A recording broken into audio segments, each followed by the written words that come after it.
Bismillahirrahmanirrahim. Alhamdulillahirabbil alamin. Wassalatu wassalamu ala nabiyyina wa habibina wa syafi'ina wa qurrati a'yunina wa nuri qulubina Muhammad wa ala alihi wa sahbihi ajma'in.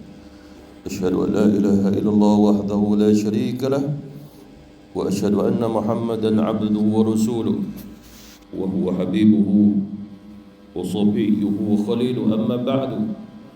Assalamualaikum warahmatullahi ta'ala wabarakatuh. Alhamdulillah, kita memuji Allah Subhanahu wa ta'ala yang telah memberi hidayah, taufik dan juga inayah kepada kita. Dan Allah Subhanahu wa ta'ala telah membimbing kita kepada kebenaran akan ajaran Islam ini yang mana jelas dan benar daripada Allah Subhanahu wa ta'ala, dan satu-satunya agama yang tidak ada kebatilan sama sekali walaupun sebesar zarrah, kerana dia datang daripada Allah Subhanahu wa ta'ala. Dan begitu juga Allah Subhanahu wa ta'ala telah membantu kita, membimbing kita melalui utusan baginda Rasulullah sallallahu alaihi wasallam, termasuk juga para nabi, para rasul yang lain, termasuklah Nabi Adam, Nabi Idris, Nabi Nuh. Semua sekalian para nabi-nabi Allah Subhanahu wa ta'ala dihadirkan oleh Allah kepada kita untuk membimbing kita. Bagaimana mereka membimbing kita? Melalui kitab Allah Subhanahu wa ta'ala, melalui doa-doa mereka, melalui daripada amal-amal mereka, keikhlasan mereka kepada Allah Subhanahu wa ta'ala. Seperti mana Nabi Ibrahim alaihi salatu wassalam, doa Nabi Ibrahim adalah untuk kita. Kita juga kembali membacanya, Rabbi ja'alni muqimas salati wa min dhurriyyati Rabbana wa taqabbal du'a. Ya Allah, jadikanlah aku orang yang mendirikan salat, termasuk cucu cicit keturunanku juga mendirikan salat. Ya Allah, terimalah akan doa permohonanku ini. Doa Nabi Adam alaihi salam, Rabbana zalamna anfusana wa illam taghfir lana wa tarhamna lanakunanna minal khasirin.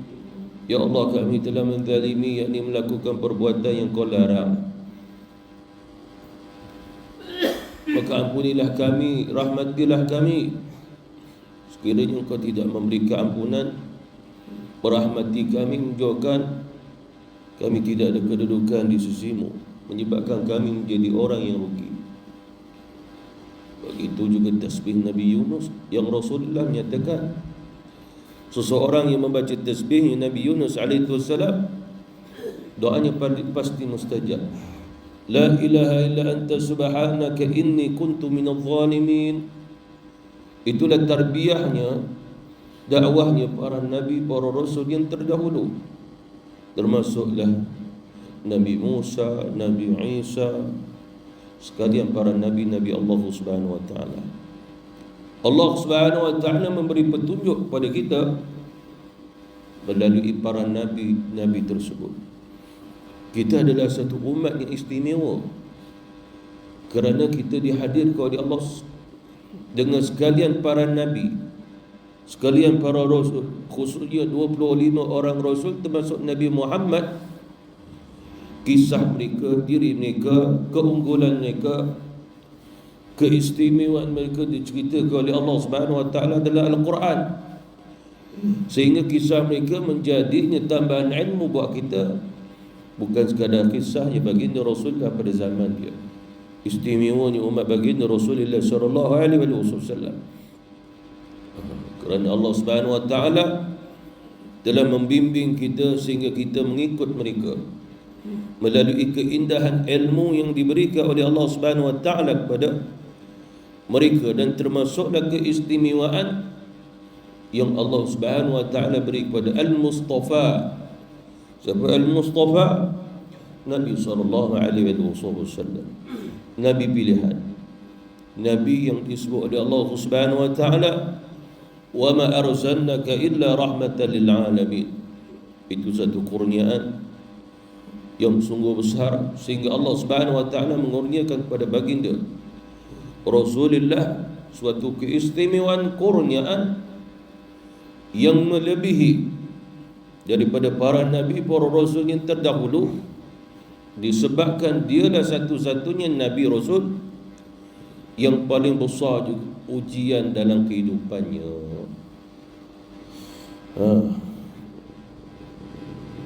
Semoga Allah Subhanahu wa taala membangkitkan kita sebagai umat baginda Rasulullah di akhirat, seperti mana Allah telah membimbing kita untuk menjadi umat baginda Rasulullah sallallahu alaihi wasallam. Alhamdulillah, kita puji kepada Allah Subhanahu wa taala kerana Allah menghadirkan buat kita seorang nabi rasul yang terbaik di atas alam, nabi rasul yang dipilih oleh Allah sebagai Habibullah, kekasihnya, dan diistimewakan oleh Allah Subhanahu wa taala dengan Isra' wal Mi'rajnya. Jadi insya-Allah pada pagi ini saya akan ceritakan sedikit sebanyak tentang Isra' wal Mi'raj melalui cerita istimewanya Nabi. Kita kena tahu alam yang kita lihat cantik alam yang dicipta oleh Allah Subhanahu wa taala. Lebih-lebih lagi pada waktu malam kita melihat bintangnya, bulan purnamanya, hujan yang turun pun cantik juga kalau tengok betul-betul, seperti manik-manik permata yang turun. Yang tak cantiknya sebenarnya duit dalam akaun je tu, sebab kita punya itu je yang tak cantik. Tapi yang Allah Ta'ala punya, yang Allah cipta, cantik semuanya. Laut yang Allah cipta cantik, tapi rakusnya manusia mengotorkannya, jadi tak cantik. Begitu juga sungai, Allah mencantikkannya, semakin cantik. Tapi bila manusia semakin rakus, kotor dia. Lalu bukan menunjukkan yang mengotori ini Allah, tapi manusia. Lalu Nabi Rasul yang paling cantik, paling istimewa adalah Nabi Muhammad sallallahu alaihi wasallam. Dalam akidah Ahlussunnah wal Jamaah, mungkin kita pun telah mempelajarinya sebelum ini, ada beberapa rasul yang dipilih oleh Allah disebabkan pengorbanannya, dakwahnya, ujiannya, lalu disebut sebagai ulul azmi. Fasbir kama sabar ulul azmi minar rusuli.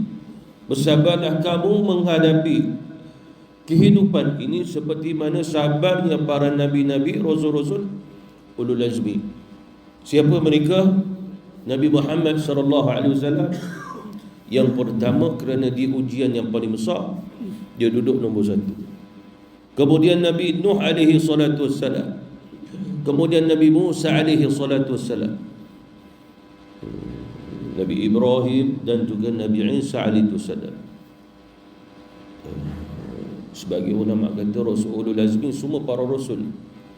Ada 313. Itu riwayat paling masyhur sekali. Hanya saja kita nak cerita tentang keistimewaan Nabi berbanding dengan ceritanya Rasul Ulul Azmi yang lain. Antara Nabi besar yang termasuk Nabi Rasul Ulul Azmi, Nabi Musa. Dia diberi mukjizat oleh Allah dengan mukjizat yang sungguh istimewa. Banyak mukjizat. Lidah Nabi Musa pun mukjizat. Kalau dia kata bumi, wahai bumi, pecah kau, pecah dan terbelah dia. Ditelannya korun. Ada lidah Nabi Musa yang Allah kurniakan mukjizat itu. Tapak tangan Nabi Musa alaihi salatu wassalam, bila dia masukkan tangannya dalam baju dia, kemudian dia bawa keluar. Bila dia bawa keluar cahaya yang mana cahaya itu lebih bersinar daripada cahaya matahari yang sedang bersinar pada siang hari. Itu Nabi Musa alaihi salatu wassalam. Hanya saja nak cerita Isra wal Mi'raj Nabi nak dibandingkan dengan keistimewaan yang Allah beri pada Nabi Musa.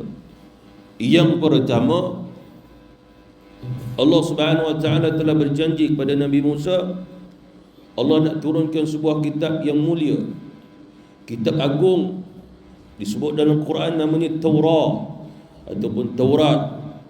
Setelah 30 hari 30 malam, setelah Nabi Musa alaihi salam menjadi Rasul Allah Subhanahu wa taala,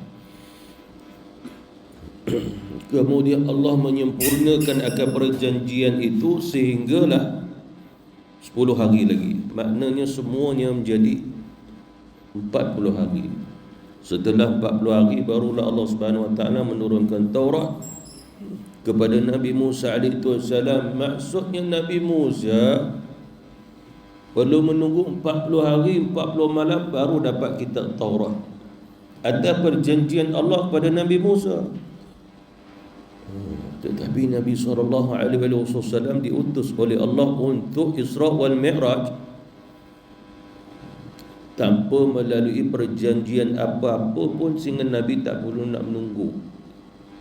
Datang Jibril bawa Nabi Isra wal Mi'raj. Tidak pula diturut, ya Muhammad, dalam masa beberapa hari ini Allah perintah aku membawa kau Isra wal Mi'raj. Tidak, apatah lagi menunggu 40 hari.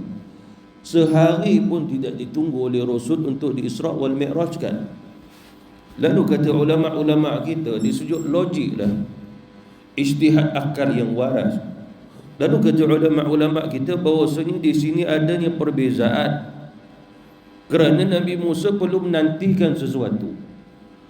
Dia perlu sabar selama 40 hari 40 malam untuk mendapat keistimewaan berupa kitab Taurat daripada Allah.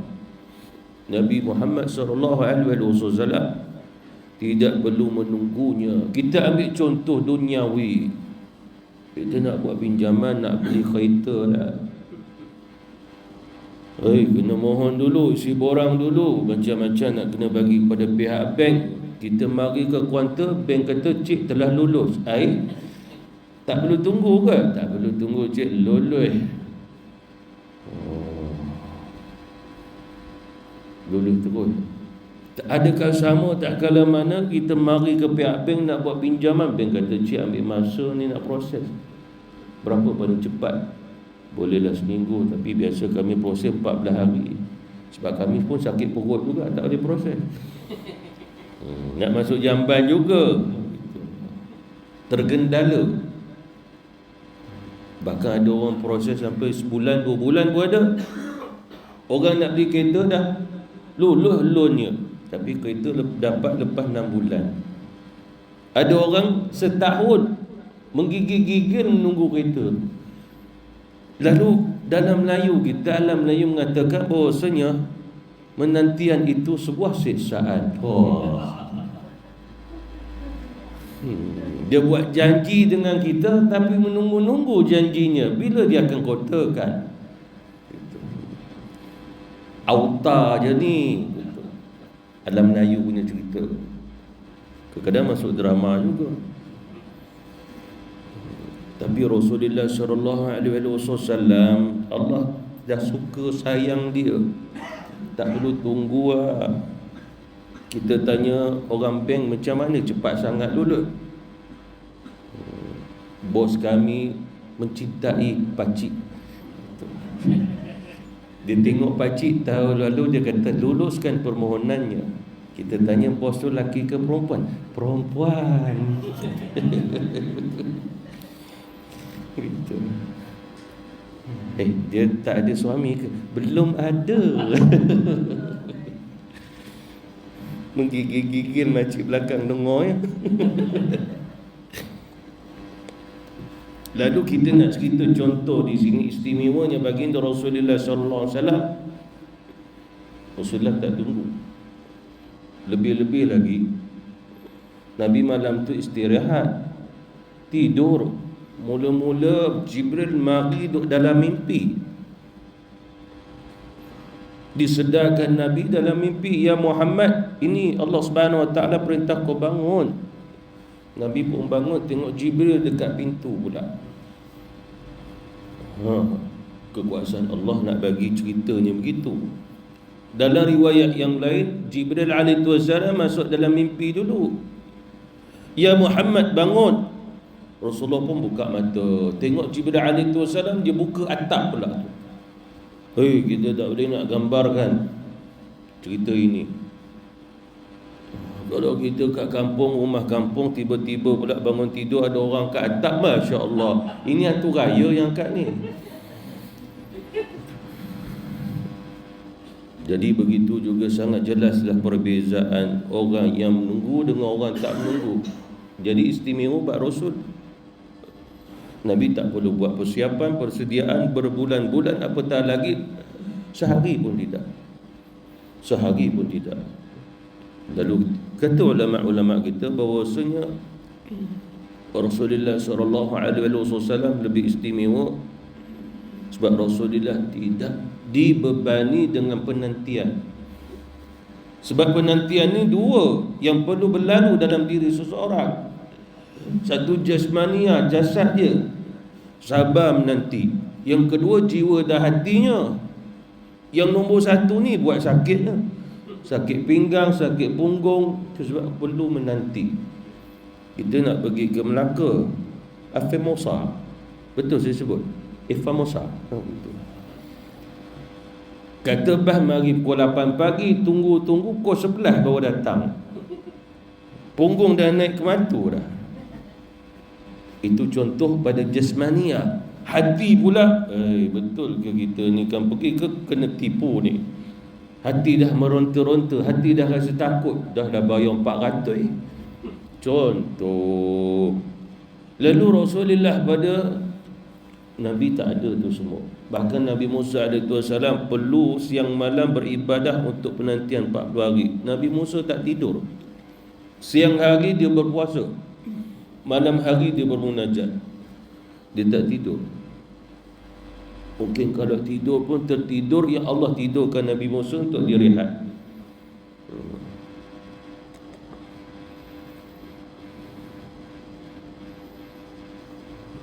Seperti mana juga kalam orang-orang Arab dalam membuatnya satu puisi untuk Rasul.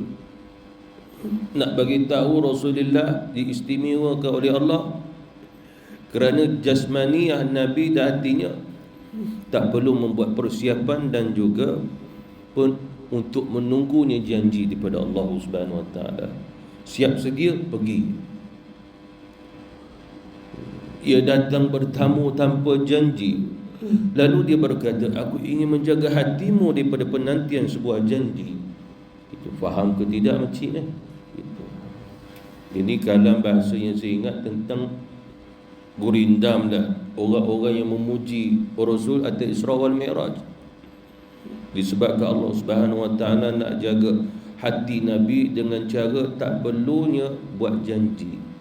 Betul di sudut psikologi pun begitu. Kalau sekiranya orang buat janji kena tunggu, kita pun risau, takut dia mati. Janjinya tak sampai, janjinya dicapati begitu, bukan ditepati.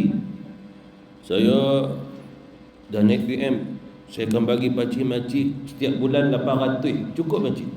Kalau tak cukup, saya naik lagi RM2, RM4, RM5 begitu. Kemudian naik sungguh, tak dapat tu semua. RM2, RM3, RM4 pun tak dapat. Gitu. Yang kita dapat capati sekeping RM2.5. Lalu apa di sini? Makna menunjukkan hati kita tergori dan sakit dengan janji dia. Tapi Allah Subhanahu Wa Taala cintakan Nabi, tak ada tu semua. Istimewa Rasulullah sallallahu alaihi wasallam pada hati dan jiwa Nabi. Yang kedua, Nabi Musa juga Nabi Rasulul Azmi tadi. Dikaitkan Nabi Musa dengan Rasulullah. Allah Subhanahu Wa Taala perintah Nabi Musa, pergilah bukit Tur Sina. Nabi Musa alaihi wasallam diperintah oleh Allah, ya Musa, jangan naik kenderaan, jangan naik kuda, jangan naik unta, jangan naik bagal, tapi jalan kaki. Daripada mana ke mana? Itu Palestin, pergi ke Bukit Tur Sina. Bukit Tur Sina di hari ini di Mesir. Memang pun kawasan Tursina dengannya Palestin dulu Syam, dia tidak jauh. Hari ini baru pecah sebagai negara Palestin dan juga Mesir. Tapi Bukit Tursina memang di Mesir pada hari ini. Kalau kita buatnya jalan-jalan di Mesir, orang bawa jalan kita pergi ke Bukit Tursina, naik di sana. Itu masyhur ceritanya. Jadi Allah perintah Nabi Musa berjalan kaki daripada Palestin pergi ke Bukit Tursina. Akan tetapi kita lihatnya Nabi, Allah Subhanahu Wa Taala bawa Nabi Isra wal Mi'raj Mekah pergi ke Masjidil Aqsa, maknanya Masjidil Haram itu di Mekah, sampai ke Palestin Masjidil Aqsa, naik burak, kenderaan yang terbaik di atas alam untuk Nabi yang terbaik atas alam, Nabi Muhammad. Dan diriwayatkan burak ini berasal syurga dan kenderaannya ahli syurga. Sebab dalam syurga Allah Subhanahu Wa Taala, kalau kita nak pergi ke satu tempat di atas jalan-jalan syurga, maka naik burak. Tapi kalau kita nak terbang, kata Nabi, Allah bagi baju yang ada sayap, terbang dia. Okey ke baju ada sayap? Aku tak mau pakai lah, walaupun dalam syurga sehari jatuh mampus. Ini dalam syurga, bukan di atas dunia pemikirannya. Itu kata Rasul, hadis sahih, seseorang setiap hari Jumaat hari raya, hari Jumaat adalah hari raya di dalam syurga. Lalu dia akan pergi ke pasar syurga, bukannya jual beli.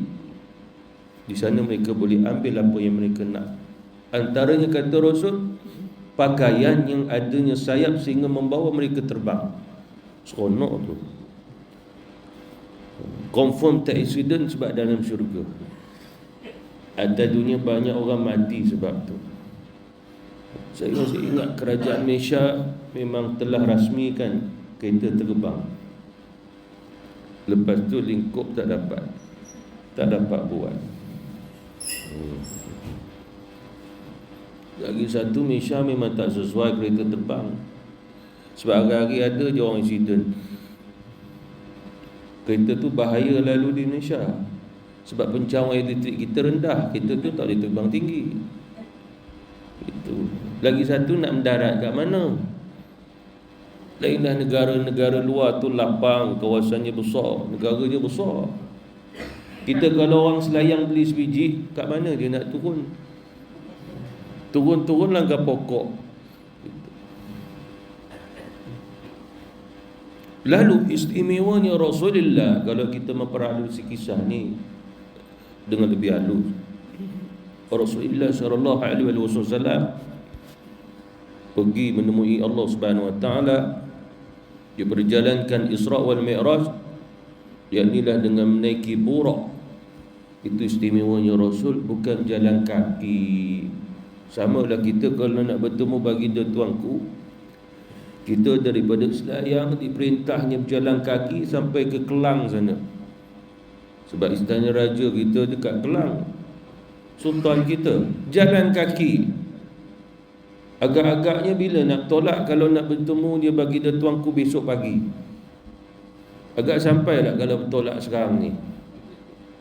Oi, melecet kaki tu. Tak sama seperti mana datangnya orang istana, Haji, tuanku nak jumpa, mari naik. Naik kereta kecil kan, kereta besar, Royce ke Rolls-Royce, tak kisahlah kereta itu. Naik pergi bertemu baginda tuanku dan pemaisuri. Pemaisuri senyum-senyum lah tu. Wah, dia nak ngurat aku ke ni? Dia lupa ke suami dia duduk sebelah. Tak kisahlah, pemaisuri kan. Dia tengok pemaisuri pun macam mak dia je. Bila salam macam salam mak je.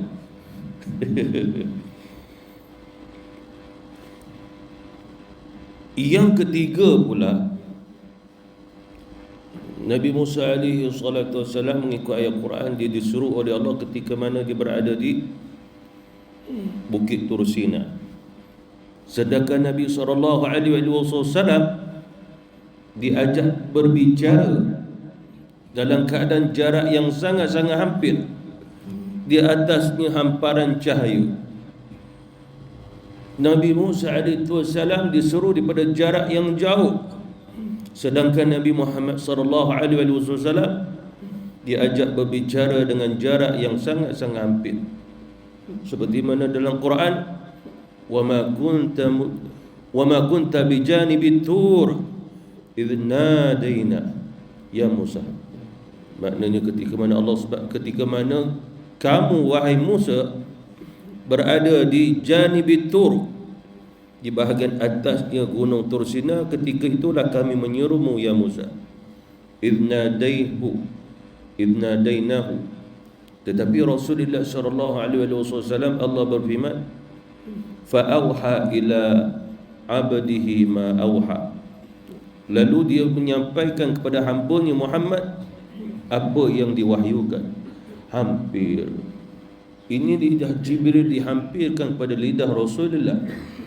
Ini mulutnya Jibril dihampirkan dengan mulut Rasulullah SAW. Ya Muhammad, Allah memerintahkan aku untuk membawamu daripada ini Masjidil Haram menuju ke Masjidil Aqsa, sehingga Allah memerintahkan aku untuk membawamu sampai ke langit yang tertinggi. Ini keistimewa ni, berbanding Nabi Musa kena panjat, kena naik jalan kaki, lepas tu Allah panggil pada jarak jauh, berbeza.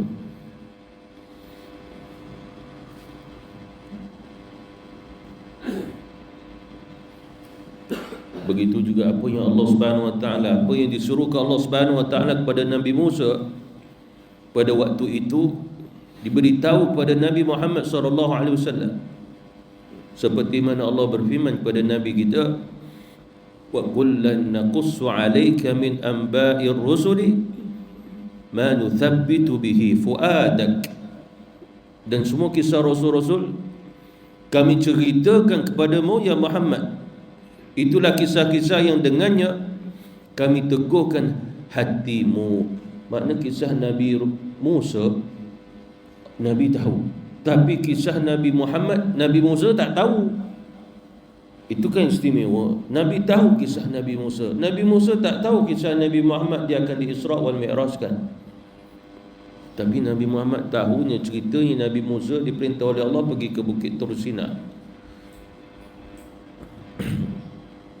Lebih-lebih lagi, sedangkan apa yang dibicarakan oleh Allah Subhanahu Wa Taala kepada Nabi Muhammad pada malam Isra' wal Mi'raj, Allah Subhanahu Wa Taala tak cerita kepada sesiapa pun, baik para nabi, para rasul sekalipun yang terdahulu. Nabi Muhammad punya cerita, Nabi Rasul yang terdahulu tak tahu kisahnya, tak tahu. Seperti mana firman Allah Subhanahu Wa Taala, fa'auha ila 'abdihi ma auha, maka kami mewahyukan kepada hamba-Nya apa yang kami wahyukan. Maksudnya rahsia ni di sini adalah Allah Subhanahu Wa Taala terus berbicara dengan Allah Subhanahu Wa Taala melalui malaikat Jibril alaihi wasallam, dan dia adalah kekasih Allah Subhanahu Wa Taala. Seperti mana yang disebutkan oleh ulama-ulama dalam syair Gurinda mereka tentang kisah yang disebutkan ini. Orang yang berjalan kaki tidak sama dengan orang yang diperjalankan dengannya kenderaan yang sangat istimewa. Orang yang diajak bicara dalam keadaan dekat tidak sama dengan orang yang disuruh daripada jarak yang jauh. Itu istimewanya Rasulullah SAW. Itu yang ketiga. Yang keempatnya, dalam satu kisah dan dalam satu riwayat disebutkan bahawasanya iblis laknatullah dia turun sampai ke bawah bumi. Lalu dia pun keluar melalui tapak kaki Nabi Musa. Dia masuk dalam perut bumi ni. Bila dia keluar, dia cari tapak kaki Nabi Musa. Lalu Allah Subhanahu Wa Taala pun menyuruh Nabi Musa, dan Nabi Musa mendengar seruan tadi daripada Allah Subhanahu Wa Taala. Akan tetapi iblis membisikkan kepada Nabi Musa, "Hai Musa, boleh jadi yang memanggil menyerumu bukan Tuhanmu Allah." Maknanya itu yang dibisikkan iblis kepada Nabi Musa alaihi salatu wasalam. Seperti mana diriwayatkan bahawasanya ketika mana iblis la'natullah dia keluar daripada bahagian bawah kaki Nabi Musa, lalu Jibril menangkapnya, dia melemparnya jauh-jauh. Lalu Jibril alaihi wasallam berkata kepada iblis, "Hai iblis, jangan kau hampirinya akan Musa." Iblis menjawab, "Aku tak peduli ketika mana aku mengeluarkan ayahnya dulu daripada syurga." Maknanya ini Musa kecil bagiku berbanding ayahnya Adam dulu. Ayahnya Adam pun berjaya aku menghasutnya, apatah lagi anak cucu cicitnya yang kecil. Maknanya itulah usaha keras dia iblis untuk menyesatkan, walaupun para Nabi Rasul dipelihara oleh Allah daripada kesesatan.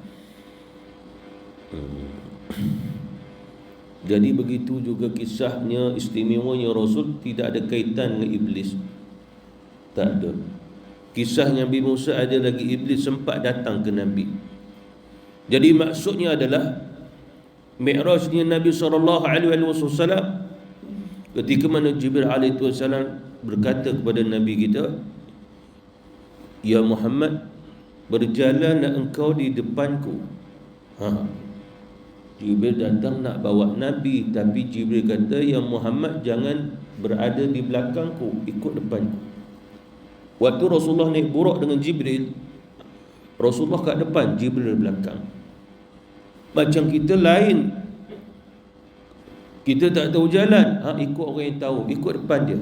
Dia kat depan kita. Rasulullah nak mengistimewakan Nabi, kerana Allah mengistimewakan Nabi, Rasulullah duduk depan, Jibril duduk belakang. Jadi Jibril yang pandu jalan. Bukan susah pun, boleh aja. Kanan, kiri. Boleh je penumpang belakang yang tahu jalan duduk belakang. Kita memandu. Haji masuk kanan, Haji masuk kiri. Dia kat belakang. Yang belakang tu isteri kita juga. Gitu. Abang ni duduk kanan ni, habis duduk kiri. Lurus. Gitu. Lambat sangat lah abang, terbang je lah. Gitu. Dia duduk belakang. Gitu. Lepas tu senyap tu. Tengok tidur dah. Kita silap orang bawa dia. Itu istimewa tak? Istimewa juga kalau dia dapat tidur kat belakang.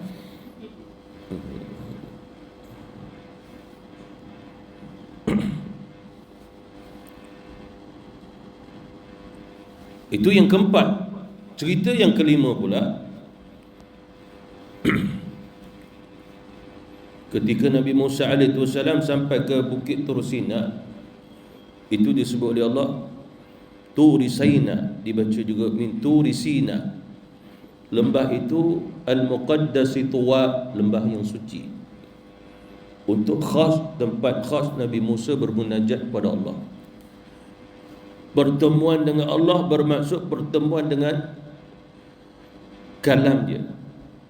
Kalam Allah Musa taklima, Nabi Musa berbicara terus dengan Allah pada ketika itu. Dan kita tidak boleh bahaskan kalam tadi, sebab kalam Allah bukan ada suara, bukan ada kalimah, bukan ada huruf, bukan ada bahasa.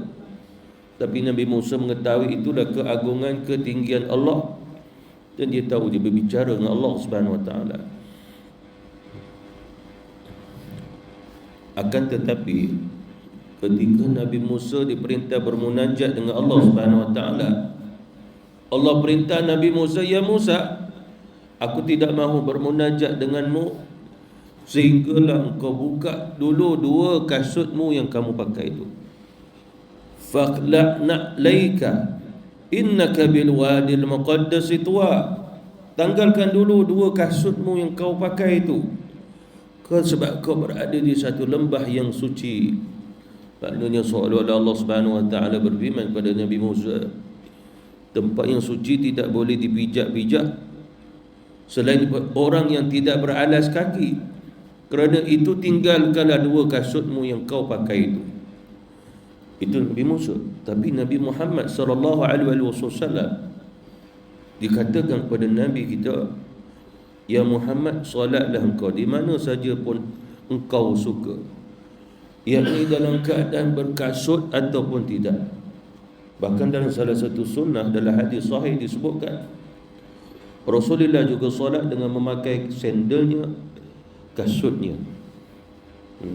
Bahkan di Masjid Nabawi sekalipun, pernah satu ketika Rasulullah buka kasut dia, sandal dia, sahabat pun buka. Nabi tanya, mengapa kamu buka? Ya Rasul, kau pun buka? Aku buka kerana Jibril bagi tahu di bawah tapak kasut aku itu ada najis, lalu kau pakai. Kerana Rasulullah waktu solat pada awal-awal di Madinah, masjid Rasulullah pasir je. Nabi solat pakai kasut, tak ada masalah. Masalahnya kalau kita hari ni mari masjid, masuk masjid pakai kasut, jadi orang Mak Saleh tidur dengan kasut, kan? Mak Saleh kita tengok masuk duduk orang rumah pakai kasut kan? Dia nak tidur baru dia buka. Jadi apa maksudnya di sini? Rasulullah SAW diizinkan oleh Allah bertemu, bermunajat dengan Allah dengan kasutnya. Ini menunjukkan kasut Rasulullah menyertai Nabi dalam Isra wal Mi'raj. Betapa istimewanya kasut Rasul. Kasut Rasulullah sampai ke langit tu. Itu pasal kita jangan banggalah kasut yang kita ada tu. Walaupun anak kita beli 4,000 sekalipun, contoh rupiah itu. Kasut kita ada kasut mahal, saya pun ada kasut mahal, tapi tak boleh nak banggalah. Sebab kasut Nabi, sandal Nabi dah sampai Siratul Muntaha dah. Kita tak perlu nak banggalah orang sampai ke langit, ke angkasa. Nabi dah sampai ke Siratul Muntaha, tak ada bangga pun. Istimewanya Rasul sebab dia jauh pada riaknya. Dia adalah seorang hamba Allah Subhanahu Wa Taala.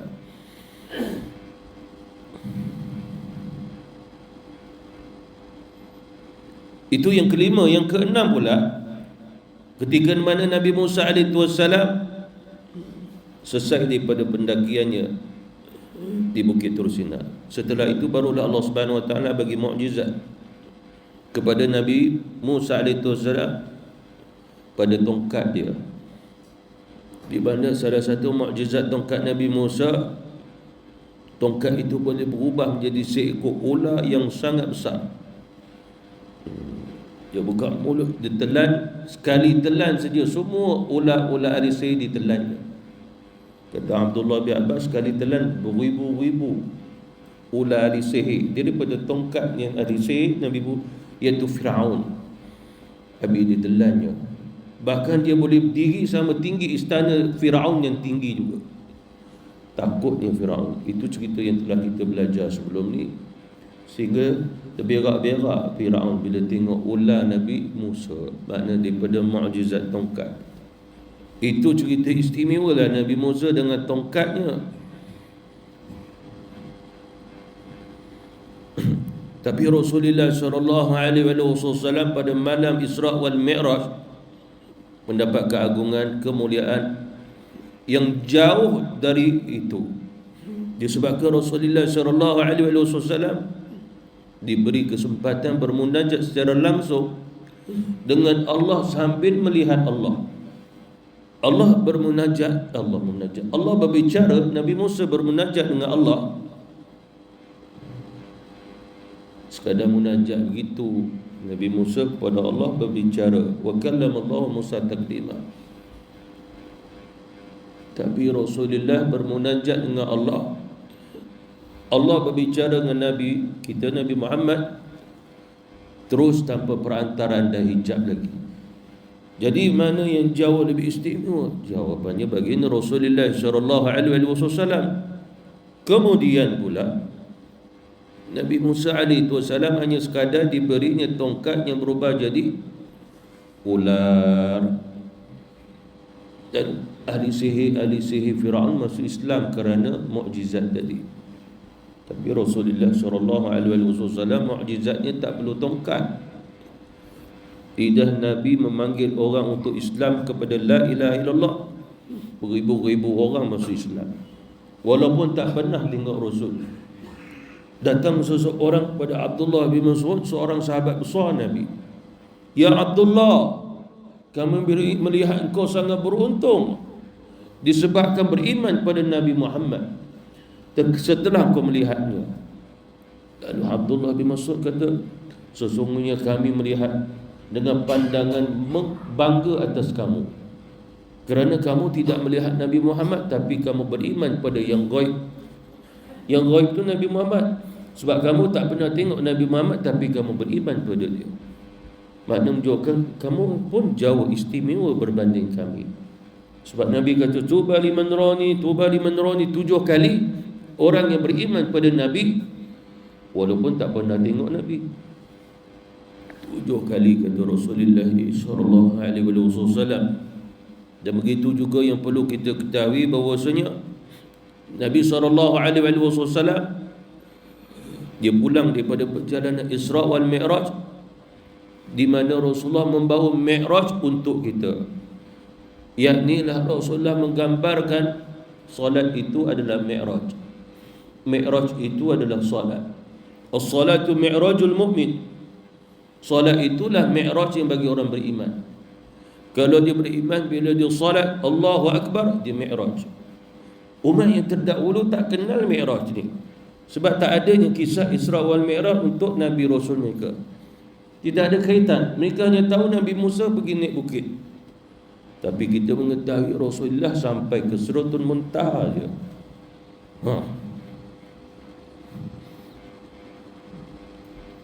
Dan perlu kita ketahui istimewa Rasulullah sebab Mi'raj Nabi dalam beberapa tempat. Maknanya kaitan Isra wal Mi'raj sebab Rasulullah menuju pada Masjidil Haram ke Masjidil Aqsa, daripada Masjidil Aqsa pergi ke Sidratul Muntaha, daripada Sidratul Muntaha pergi ke satu maqamah mahmudah khas untuk Rasulullah sallallahu alaihi wasallam, di mana Rasulullah dihampirkan sehampir-hampirnya dengan malaikat Jibril alaihi salam, kemudian dihampirkan oleh dengan Allah Azza wa Jalla.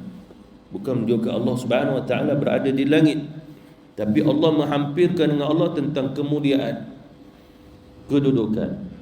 Macam mana nak bagi contoh? Kita kena buat contoh.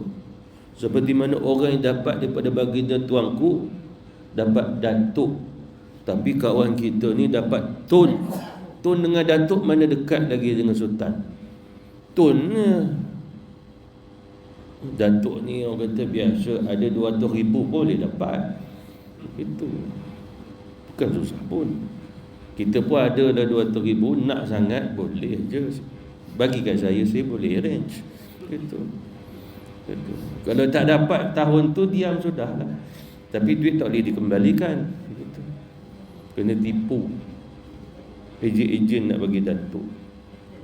Lalu ni contoh, bawah daripadanya mungkin dapatlah Tan Sri, atas tu Tun. Tun tu lengkap dah tu. Jadi ini contoh saja. Lalu Rasulullah sallallahu alaihi wasallam dihampirkan Allah kedudukannya. Lalu soalannya, adakah Nabi Rasul yang mendapat keistimewaan lebih pada Nabi? Tak ada dah. Nabi yang paling tinggi, paling besar keistimewaan yang diberi oleh Allah Subhanahu wa ta'ala. Kemudian pula Allah Subhanahu wa ta'ala memberi peluang kepada Nabi untuk melihat Jibril yang asli, yang ada 600 sayap, yang sangat besar. Luar biasanya malaikat Jibril, sebab biji mata malaikat Jibril besar macam dunia ni. Besar mana agak Jibril alaihi salatu wassalam. Dan begitu juga istimewanya baginda Rasulullah sallallahu alaihi wasallam ketika mana dia menghampirkan diri kepada Allah di atas sana dengan cara berdiri, rukuk, sujud. Di atas sana dah berlaku. Itu yang sewaktu Allah memfardukan Nabi ibadah salat untuknya dan kita, Nabi menerimanya dalam keadaan sujud. Maknanya dengan penghormatan yang sungguh tinggi ketika itu. Sehinggalah Nabi sallallahu alaihi wasallam diberinya satu bacaan khusus yang kita baca dalam tahiyat. At-tahiyatul mubarakatus salawatut thayyibatu lillah. Nabi bacanya itu, Allah jawab Nabi dengan salam. Assalamu alayka ayyuhan nabiyyu wa rahmatullahi ta'ala wa rahmatullahi wa barakatuh. Jibril mendengar perbicaraan, Jibril pun ikut baca. Assalamu alayna wa ala ibadillahi salihin. Maknanya Nabi, Allah dan Jibril ada kaitan. Rukuk dan juga sujud selain daripada berdiri. Oleh kerana itulah Allah Subhanahu wa taala berfirman, wasjud waqtarib. Itu dalam surah Al-Ala tu. Hendaklah kamu dalam keadaan sujud, kerana sujudlah yang dapat menghampirkan kamu kepada aku. Allah Ta'ala alam. Nanti kuliah kita akan datang, kita sambung lagi. Tapi syaratnya biarlah kambing seekor, golek-golek lah. Tak dapat seekor pun 2 potong 3 potong okey, untuk penceramah sudahlah. Sebab ceramah nak makan dengan makcik-makcik kat belakang gitu. Itu pun kalau makcik tu tak pantang larang kambing gitu. Macam main bedal je. Wabillahi taufiq wal hidayah. Wassalamualaikum warahmatullahi taala wabarakatuh.